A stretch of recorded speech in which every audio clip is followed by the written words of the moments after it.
Ligue 1 Lyon talonne Monaco, Nantes et Rennes au coude à coude. Lire aussi.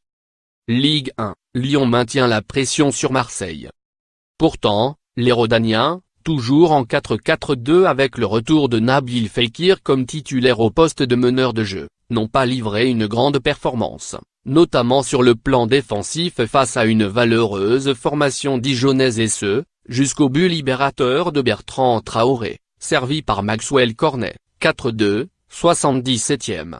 Ce dernier ajoutait même un 5e but pour Lyon en fin de partie après une action menée par Aouar et Traoré, 5-2, 83e, qui donne une allure très flatteuse à la victoire de l'OL.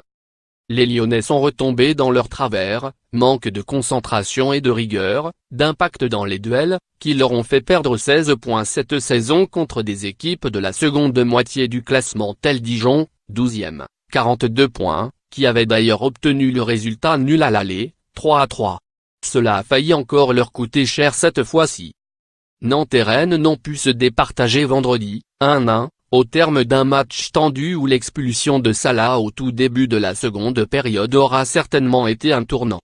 Rennes reste 5e avec 48 points, mais menacé par Nice, 6e, 47, et Montpellier, 7e, 46, qui s'affrontent dimanche, et même par Saint-Étienne, 9e, 46, qui reçoit Troyes le même jour.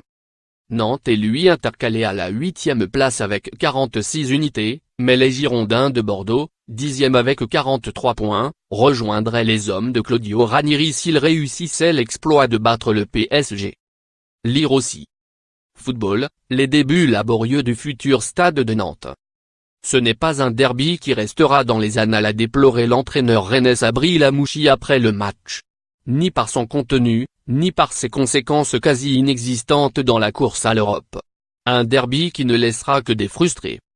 Nantes verra avec incrédulité cette 64e minute où Jules Iloki, Projus Nakoulma et Abdoulaye Touré ont tour à tour raté le but du break. Pour Rennes, la tête de Diafra Sakho a frôlé la transversale. Celle, quelques secondes plus tard, de Wabi Kazri, a miraculeusement été détournée sur le poteau par Cyprien Tataruzanu, encore bien présent sur une tête de Jory Gnagnon, le tout dans les 5 dernières minutes.